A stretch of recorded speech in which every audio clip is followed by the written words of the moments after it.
¿Qué pasó? No han podido entrar. Ahí han de venir corriendo. Vienen corriendo, sí, porque acuérdense que el tiempo se va volando. Sí, sí. Entonces, a ver, entonces en lo que estamos y en los que están aquí, Neri, David, Juan Carlos, ¿qué es lo que estamos captando entonces con este tema de las tentaciones y el Antiguo Testamento, partiendo desde Jesús retrospectivamente hasta Génesis 1, fíjense ustedes?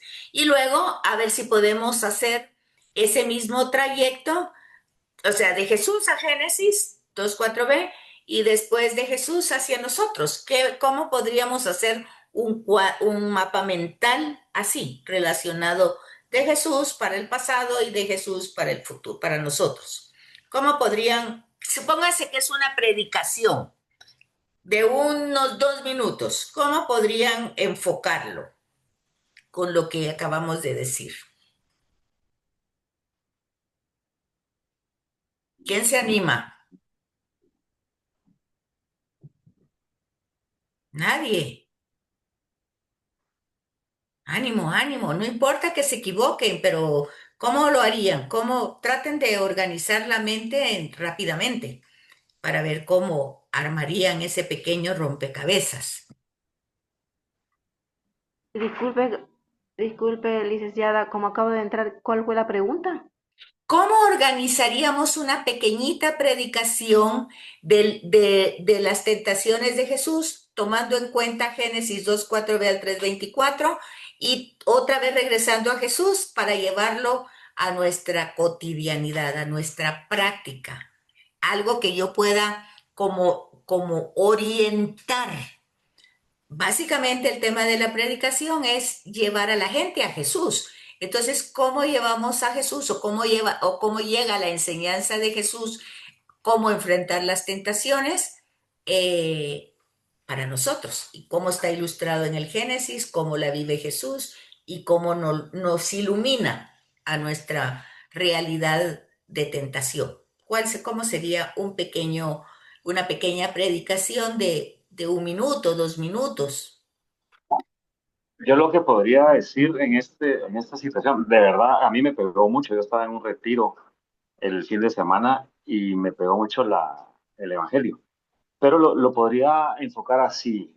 Por ejemplo, si yo voy a hablar en este caso, o si el ser humano se aleja de la relación o de permanecer en ese canal y en esa sintonía de Dios, es muy fácil que se salga del camino, es muy fácil ceder a muchas situaciones que el mundo presenta.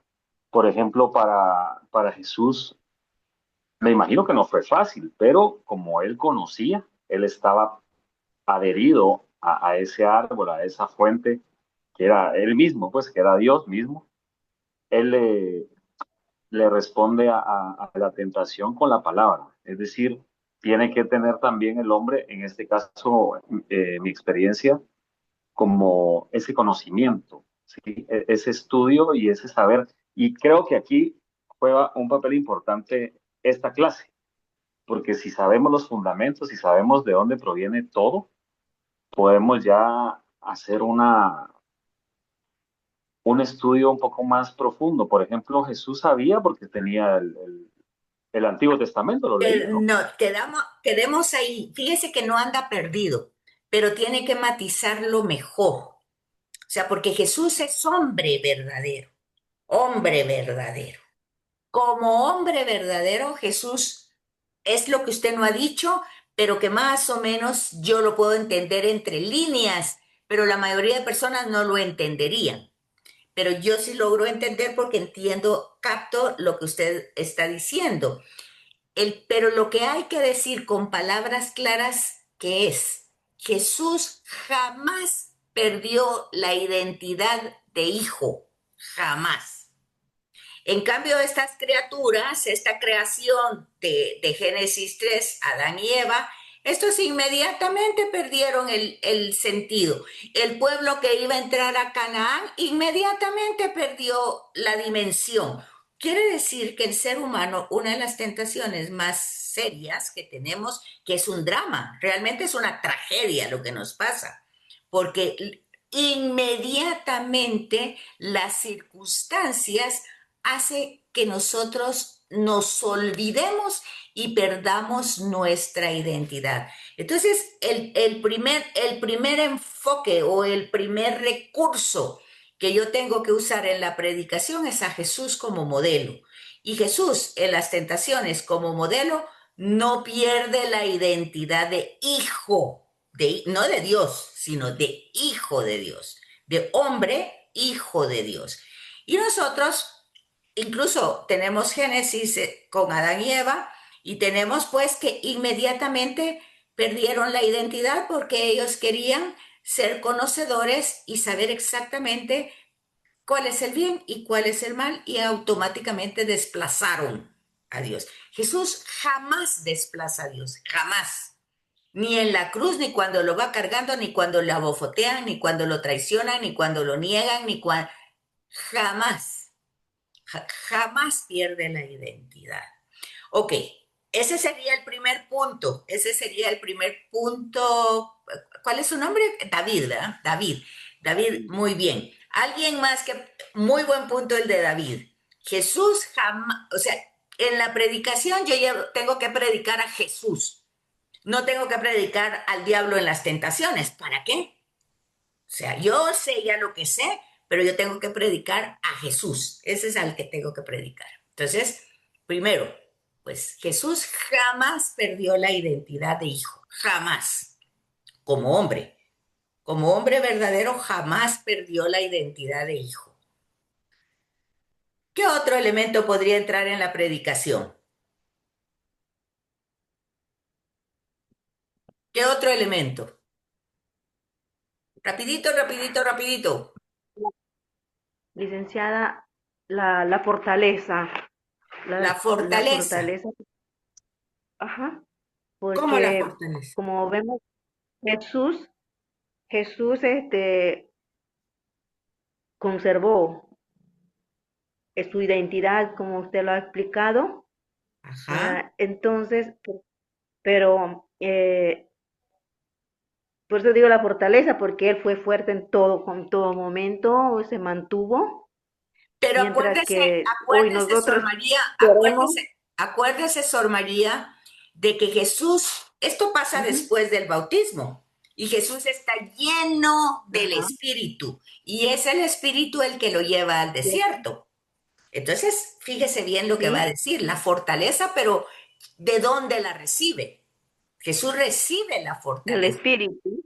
Ah, porque Ajá, está siendo bautizado y después esto, el ir al desierto pasa justamente después del bautismo y él sí, es llevado al desierto por el Espíritu Santo. Entonces, muy bien, pero tiene que enfocar. Entonces, Jesús no pierde la identidad, ni pierde la sí, fortaleza, porque después de su bautismo, él es llevado al desierto por el Espíritu que lo sostiene y le actualiza las citas bíblicas. A ver, Juan Carlos, gracias, Sor María, muy bien, dos buenas respuestas. Yo pienso que también entraría trayéndolo a nuestro tiempo la oración, o sea, la fortaleza, el espíritu y mantenerse en oración sereno, porque como cada vez se mencionaba, al primer movimiento telúrico nos caemos. Entonces, creo que aquí va la oración, mantenerse eh, con con la vista en la salvación, todo lo que ya hizo Jesús para poder Oh, ok, seguir. pero ahí, Juan Carlos, enfocar la mirada en la persona de Jesús, porque Él es el que salva, no en la salvación, en la persona de Jesús. En la persona, y entonces ahí entra, como usted muy bien dice, la oración, pero como diálogo, ¿verdad? Como un diálogo donde usted le habla y él le responde, usted comprende el tema de la tentación ya como parte de una realidad humana nuestra. Nuestra realidad. No es algo que nosotros estemos exentos porque estamos consagrados, porque somos sacerdotes o papa o algo, nada. Somos humanos y si Jesús, que es Dios, no fue exento, menos nosotros. Ese sería el Totalmente. punto clave. Entonces, si Jesús, que es Dios, pasa en diálogo directo con el Padre, ¿cómo no va a hacerlo nosotros? Si Jesús, que es Dios, ayuna, ¿cómo no vamos a ayunar nosotros? O sea, cómo las prácticas que no son prácticas judías, porque aquí es otra cosa que hay que entender. Lo que nosotros vivimos hoy, como ayuno, oración y limosna, eran prácticas judías, pero nosotros no la vivimos como una práctica judía. Nosotros la vivimos como una nueva creación, seguidora de Cristo, que quiere mantener esa relación amistosa con Él y por eso ayuna, por eso hace lo que tiene que hacer para estar en relación, en amistad. ¿Sí capta? Entonces, ese sería, llevándolo a nosotros, serían las tres prácticas, el ayuno, la oración y la limosna, no como una práctica judía, sino como seguidores del modelo humano de Cristo, que es el que nos enseña cómo podemos vencer a las tentaciones desde nuestra humanidad. Obviamente la oración es fundamental y el ayuno y la limosna, el ayuno para poder gobernar nuestras pasiones y la limosna para poder no aferrarnos, soltarnos, no estar aferrados a los bienes, sea cual sea. Ah, muy bien. ¿Sí alguien más ahí? ¿Alguien más que había levantado la mano? Romario, sí, Romario. Buenas noches. Este, um, yo creo que también la confianza en la relación que tenía él, Jesús hijo con su padre, la confianza que tenía él, ese ánimo le ayudaba, podría decir, a, a seguir adelante en el proceso de andar en el desierto. Igual la oración es enlaza, digamos, la unión, la unidad que él tiene con el Padre Ujú. y no, hay como que una división ahí.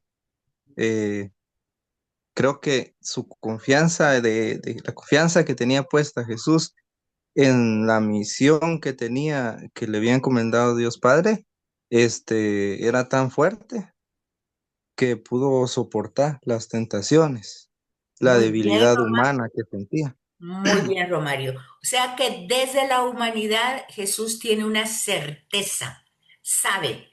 Es que aparte es si siente, Jesús no siente, él sabe quién es su Padre, él conoce a su Padre, él sabe que su Padre ahí está, que está con él y que nunca lo va a dejar solo. Él lo sabe, no importa las circunstancias. Las circunstancias no cambian lo que él sabe. ¿Captan lo que les estoy diciendo? Las circunstancias no lo hacen dudar ni sospechar del Padre. El Padre es para Jesús un Padre bueno, misericordioso, que lo ama profundamente. Desde que nació hasta en la cruz, Jesús no sospecha de la falta de amor del Padre o de la ausencia del Padre. Jesús siempre dice, yo nunca estoy solo. ¿Sí, Fabiola? Yo creo que ante las tentaciones, algo que puede ayudar mucho en la prédica es demostrar el amor, Ujú. porque el Señor Padre ama al pecador, pero aborrece al pecado. Y desde a lo largo del Antiguo Testamento y el Nuevo Testamento, Él solo nos muestra amor. ¿Por qué? Porque yo como humano puedo resistirme a las tentaciones a través del amor que yo le puedo tener a Él para la comunión que quiero estar con Él. Y si caí en la tentación, no quedarme ahí y alejarme de la fe, sino que saber que por el inmenso amor que Él me tiene, Él me va a perdonar, así como lo hizo con David. ¿Y cómo, cómo la va a perdonar ahora, Fabiola, si usted cae en la tentación? ¿Cómo? A través de la reconciliación de la confesión. Muy y no bien, a volviendo a través cometer del pecado. sacramento de la confesión se adquiere esa gracia. Pero muy bien, Fabiola, muy bien. Ahí ya llegó usted para nuestra época y está perfecto. Ahora fíjense bien, hay una sola cosa que les falta a cada uno. Todo lo que han dicho está muy bien y matizado. Ya se dan cuenta ustedes que se puede hacer una predicación de 5 minutos o menos, pero espero que estén apuntando los puntos. ¿Cuáles son los puntos claves? Espero que ya los tengan apuntados. Y si no los tienen, cuando vean la grabación, traten de ponerla. Sí, Nidia. Gracias. Yo pondría también un punto más y es el momento de la tentación, ¿verdad? Ajá, Que Jesús pues estaba bajo ayuno. eh, es como un momento de vulnerable, vulnerabilidad, exacto, vulnerable. Ujú, vulnerabilidad, porque tenía hambre, obviamente, él era un hombre, ¿verdad? claro. Era un hombre, era un ser humano. Entonces, pues también saber que en los momentos de vulnerabilidad existe la tentación, ¿verdad? Porque Ajá. es cuando más débil está el espíritu, por así decirlo. El cuerpo y el espíritu, porque estamos Ujú. El cuerpo y el integrados. espíritu. Sí, Estamos integrados, no somos solo espíritu, ni somos solo cuerpo, ni somos solo intelecto, todo está integrado. Entonces, cuando estamos con hambre, no pensamos bien. Fíjense ustedes, si vamos al supermercado a comprar, queremos cierto. comprar todo el supermercado porque tenemos hambre, no pensamos bien. Sí, No pensamos bien, no sentimos bien y espiritualmente estamos débiles y corporalmente también. O sea, vean todos los estragos que hace el ayuno. Entonces nos pone vulnerables. Pero cuando sabemos la intención por lo que estamos haciendo, esta vulnerabilidad nos acerca. Lo que cambia es la intención. Por eso no se trata que el ayuno es, ay, estos 40 días voy a adelgazar porque voy a hacer dieta. No, el ayuno no es dieta.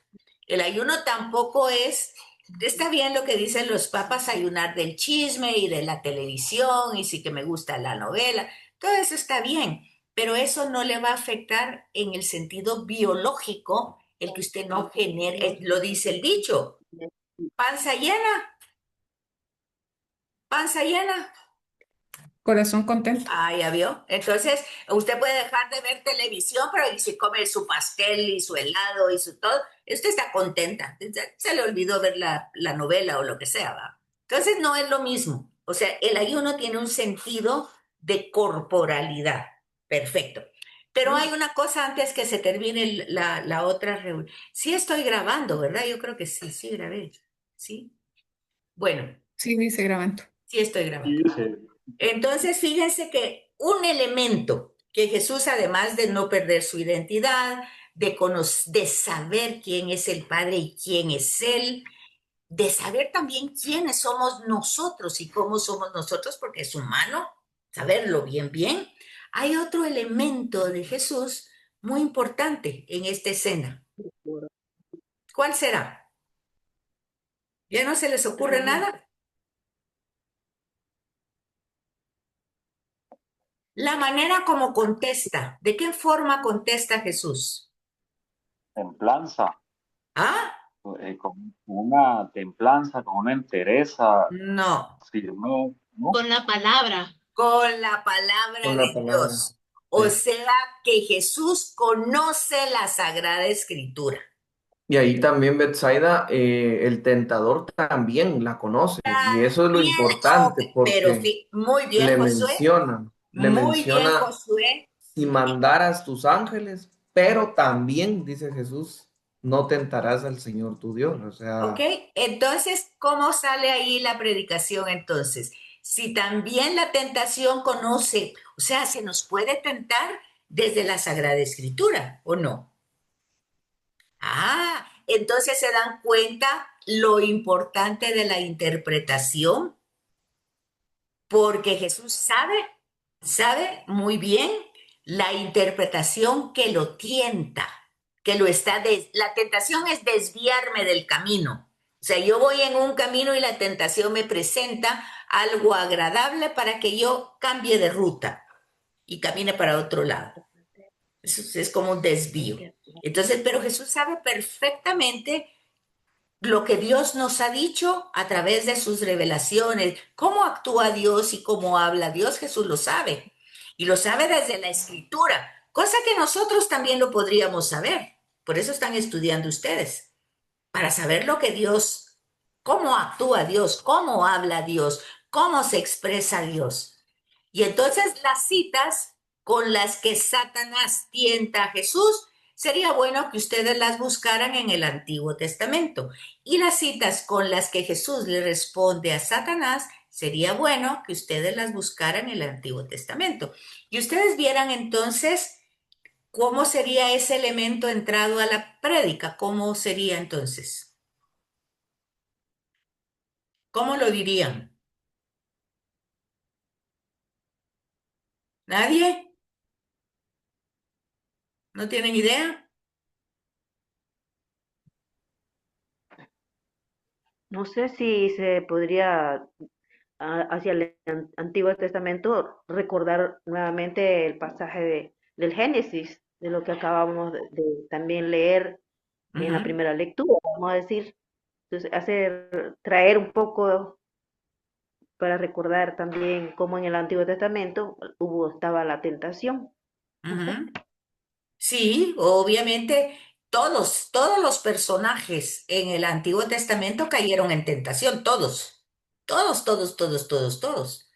Pero volvían porque resulta que un profeta llegaba a decirles la falta que habían cometido. Tal vez se acuerdan de Natán con David, tal vez se acuerdan de Samuel con Saúl, tal vez se recuerdan con los distintos profetas que él van denunciando al pueblo y les va diciendo dónde han caído en la tentación, dónde tuvieron la tentación y cayeron. Entonces siempre ha habido alguien que dice que eso es una tentación. Siempre hay alguien. Los profetas hacen eso. Hacen decir, mire, fallaron y todo. Es un tema que recorre todo el Antiguo Testamento, que es el tema de la alianza. Es un tema importantísimo en el Antiguo Testamento y recorre desde Génesis hasta el día de hoy. En Génesis, cada personaje es una figura de Jesús. O sea, es una figura chiquitita, digamos, pero que va progresando a través de la historia de la salvación. Y entonces empieza Abraham, es un pagano, pues pertenece al área de todavía un periodo de tribus, de pastores, ganados, de que son nómadas, es un periodo muy primitivo en la historia. Y en ese periodo, pues, entra Dios en la historia de Abraham y hace una alianza con Abraham. Después entra en la historia de Isaac, de Jacob, y hace una alianza con ellos. Ya vimos un poco la parte de la alianza, ¿se acuerdan? ¿Se acuerdan? Entonces, ese tema es fundamental, porque en la tentación, fíjense bien, la tentación, ¿en qué consistía? ¿Qué quería al final Satanás? ¿Qué quería de Jesús? ¿Qué era lo que quería? Porque para qué lo tentó, pues. Que lo adorara, que lo No, pero solo eso, reconociera. ¿no? ¿Qué quería al final con todo lo que intentó Que Satanás? ¿Qué quería? fracasara en el plan de la salvación. Exacto. Que no llevara a cabo el plan de la salvación, el proyecto salvador de Dios. ¿Y cuál es ese proyecto salvador de Dios desde siempre? ¿Cuál es? ¿Cuál es el proyecto salvador de Dios de siempre? La crucifixión, No, no, bueno, no, no, no, no, no, muerte no. y resurrección de Jesús. No, pero así se llevó a cabo, pero ese no era el proyecto. El Que proyecto fue, regresemos a Él, que ¿ah? regresemos a Él, ¿Qué qué? que regresemos a Él. Que regresemos La a Él y eso redención. se llama salvación. Ujú. Salvarnos es regresar a Él. Entonces el proyecto de salvación es que salimos de Él y vamos a regresar a Él. Eso es lo que Dios quiere, esa es su voluntad, que regresemos a Él. Entonces Satanás lo que quería es distraer a Jesús para que no llevara a cabo su proyecto, el proyecto del Padre, el proyecto que también es de Jesús, el proyecto de salvación.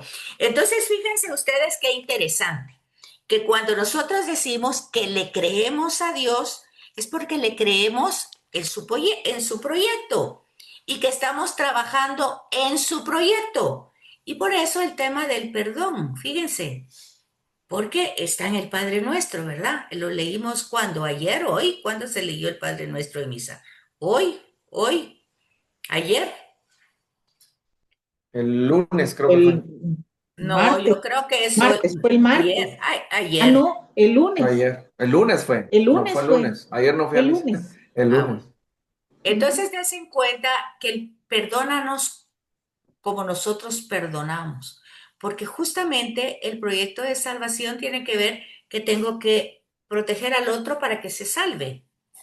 Ese es el proyecto de salvación de Dios. Trabajar en su proyecto no es estar metido en la iglesia, sino es estar trabajando con la gente para que conozca al Señor y que cambie su forma de pensar, su forma de ser. Es trabajar. Por eso el Papa Francisco decía, la iglesia para afuera, trabajando con olor a oveja y todo eso. O sea, el tema es afuera. Afuera, hay que llevar a la gente la misión, discípulos y misioneros, decía Benedicto XVI. Entonces, porque el tema no es realmente para que yo me salve, no es eso. El tema es entender el proyecto de Dios, querer el proyecto de Dios y provocar la salvación en todos. Entonces, lo que quiere este personaje es desviar a Jesús. Pero ¿cómo lo hace entonces? Lo hace presentando mentiras. Lo quiere apartar de la verdad a Jesús. Entonces, porque por mucho que le dé, no le puede dar todo. Satanás no es más que Dios. Nunca.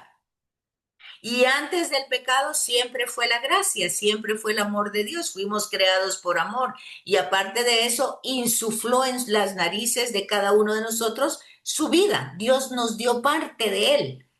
Entonces todo eso está en el Antiguo Testamento, pero todo eso viene con nosotros. Ese no es un cuento ni es una leyenda, es la revelación de Dios. Es lo que Dios ha manifestado, ha revelado. ¿Sí, David? Gracias, Betsaida. Tengo una duda en cuanto a las lecturas. Por ejemplo, vamos a Mateo, donde están, Mateo 4, ¿sí? Donde están las tentaciones. Ajá, Mi Biblia tiene varias citas que están en el lateral, ¿sí? ajá. Esas Se se llaman llaman concordancias. concordancias. Esas se llaman Ok, concordancias. concordancias, ok.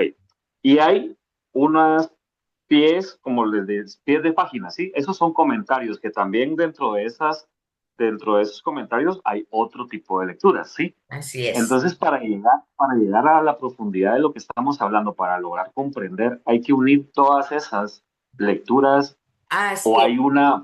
Así hay una es. fuente más No, así última es como de usted lo Biblia, está ¿no? diciendo. Hay que leerlas todas y Ok, todas con muchas sus gracias. comentarios. Listo. Gracias. Sí, eso es hacer una predicación fundamentada. Está muy bien que antes de hacer fundamentarla con los textos, usted les hace la oración al Espíritu para que le ilumine y le ayude a organizar. Todo eso es perfecto, pero usted tiene que estructurar lo que usted quiere transmitir. Y siempre en una predicación, lo que se tiene que llevar es a que la persona tenga un encuentro con Cristo. Porque no se trata que me aplauda a mí, que me quiera a mí, que me admire. No sé, yo no me voy a predicar a mí mismo, voy a predicar a Cristo. Y entonces la persona, después de esta predicación, tiene que tener una sensibilidad para tener un encuentro con la persona del Señor. Pero usted trabajó, usted desarrolló la estructura y después de ese, por supuesto, antes se lo ofreció al Padre, le pidió al Espíritu y todo lo que ustedes quieran, pero trabajó, porque el Espíritu Santo no trabaja por ustedes. Eso no es así, si no yo lo mandaría a trabajar todos los días y me quedaría acostada, ¿verdad? No hace así las cosas. Uno tiene que hacer las cosas y él, por supuesto, va a colaborar, porque es el proyecto de Dios, no es mi proyecto. Cómo no lo va a capacitar, orientar, iluminar si lo que yo quiero es llevar a las personas que conozcan bien al Señor Jesús y que vean que vale la pena? Y ese mismo mensaje se lo puedo decir a un joven, a un niño, solo que adecuado al lenguaje de ellos, pero yo ya entendí de qué se trata. Si yo entiendo de qué se trata, yo luego puedo transmitir eso a distintos niveles. ¿Sí captan? Entonces la predicación se puede dar para niños de primera comunión, se puede, con el lenguaje que ellos van a entender, por supuesto, y con un anciano, pero yo primero entiendo toda la estructura. Entonces se dan cuenta ustedes de que una cosa importante que hay que ver y que David está poniendo ahorita como la pauta, conocer Sagrada Escritura. Bueno, ¿cómo la empezamos a conocer? Ahí está diciendo él. Yo leo el texto, me dan las concordancias, las busco, busco los comentarios, los busco en el comentario de pie de página en esas citas, luego me voy al comentario del texto que estoy leyendo, me manda otra cita. O sea, yo voy armando. Por eso dije como un rompecabezas. Y después le doy la estructura sabiendo que al que voy a llevar yo es a Jesús, ¿verdad? Esa es la presentación de Jesús en esta escena de las tentaciones. Si fueran las bodas de Caná, voy a llevar a Jesús en la escena de las bodas de Caná. Pero siempre voy a estructurar la predicación porque ya se dieron cuenta. Todo lo que dice Jesús está fundamentado en el Antiguo Testamento. Ya se fijaron, yo no iba a hacer hoy un taller, lo hicieron ustedes, pero quería ver cómo más o menos lo trabajaban y yo creo que sí vamos avanzando un poco, ¿verdad? Entonces sería bueno, pues, que hicieran esa pequeña estructuración. No se las voy a poner como tarea, pero bueno, traten de hacerla y si la logran sacar, ya se las pongo la semana entrante para que, o si quieren, hacen la semana entrante, el domingo va a ser la transfiguración. Esa va a ser la lectura del domingo. Después del pecado, de la tentación, digamos, no fue el pecado, después de la tentación, Jesús tentado humanamente, después la transfiguración, su gloria, las dos dimensiones, la humana y la divina. Pero ahí se fijan, yo puedo hacer una predicación que se titule así, las dos naturalezas, la humana y la divina.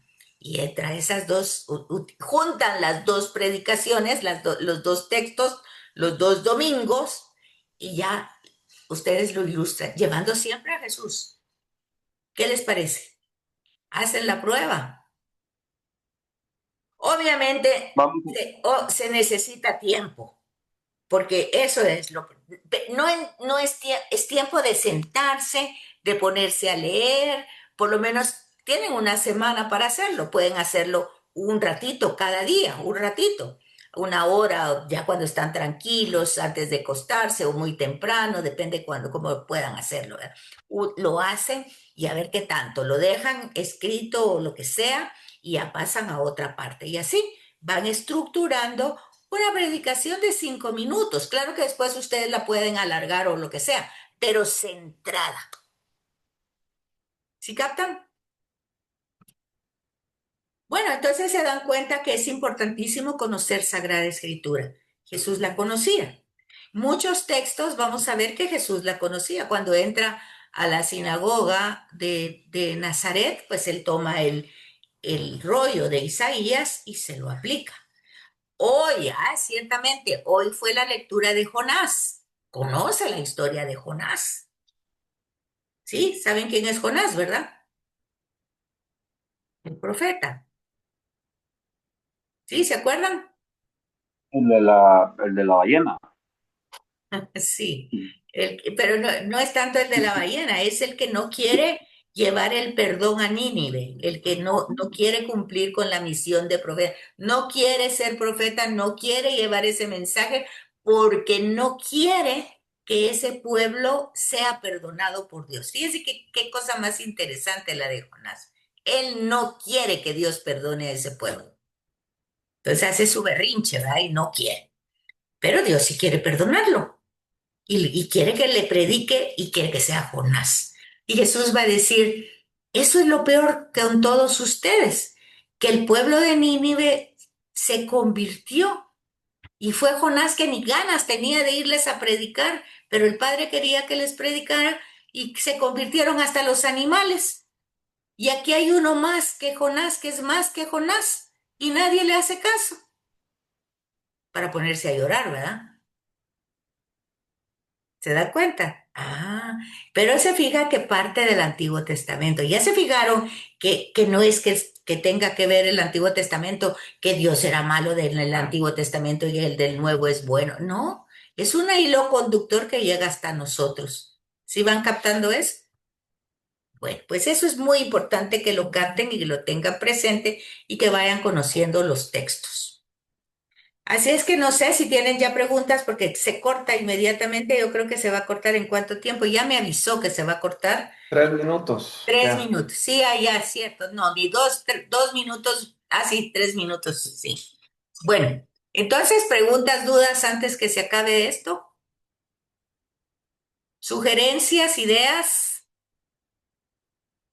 ¿Existe alguna estructura Betsaida o algún formato como para estructurar la prédica? Es decir, una introducción, un desarrollo, un final, una conclusión. O sea, ¿existe algo, alguna idea como para guiarse? Yo creo que cada uno lo tiene que hacer de acuerdo a su personalidad, pero sí tiene que hacer un formato para estructurarlo. Eso es una muy buena sugerencia, Josué, que cada uno haga su formato según su personalidad. ¿Sí, Nidia? Por ejemplo, a mí sí me surge la duda si voy a dar una prédica sobre a niños de primera comunión. ¿Cómo busco, digamos, que, pues no me sé la Biblia de- ¿cómo puedo encontrar en el Antiguo Testamento y en el Nuevo Testamento los capítulos, versículos claves para fundamentar mi prédica, por ejemplo? Bueno, pero David lo acaba de decir hace un momentito, porque de todos los talleres que hemos hecho, que este sería el tercero, hemos partido de Jesús, hemos partido de lo que Jesús ha dicho y hemos ido retrospectivamente, hemos ido para atrás. ¿Y qué dijo David? David dijo, no David el rey David, sino David nuestro compañero. ¿Qué fue lo que dijo David? David dijo, hay ¿cómo les dije que sea? Concordancias que están al margen del texto y tengo que ir a esas concordancias. Sí, tiene que ir a esas citas. Y para entender esas citas tiene que leer en su Biblia de estudio el comentario de pie de página de estas citas. Y entonces ahí va armando su caminito para atrás, retrospectivamente. Y primero puede usted, antes de usar las concordancias, puede usar las citas de pie de página, porque ahí está el comentario. Y ya después usted va entendiendo otras cositas que van pasando. Y entonces usted va captando todas y va haciendo su esquema, como dijo, o como dijo Josué, el formato. Entonces sería el primer formato Jesús, porque tendríamos que pasar de Jesús retrospectivamente para atrás. El segundo paso sería los comentarios, bueno, el texto de Jesús, ¿verdad? Que estamos leyendo. Ese sería el primero. El segundo paso sería los comentarios de pie de página que están. Y si ahí salen citas, ir a las citas que nos refiere. Y luego el tercer paso sería las concordancias. Ir a cada cita que nos da entre el pasaje que estamos leyendo, que se llama perícopa, un grupo de versículos que leemos se llama perícopa. Perícopa. Y entonces se lee la perícopa, se leen las notas de pie de página de esa perícopa, después se leen las concordancias de esa perícopa y entonces vamos armando ese rompecabezas.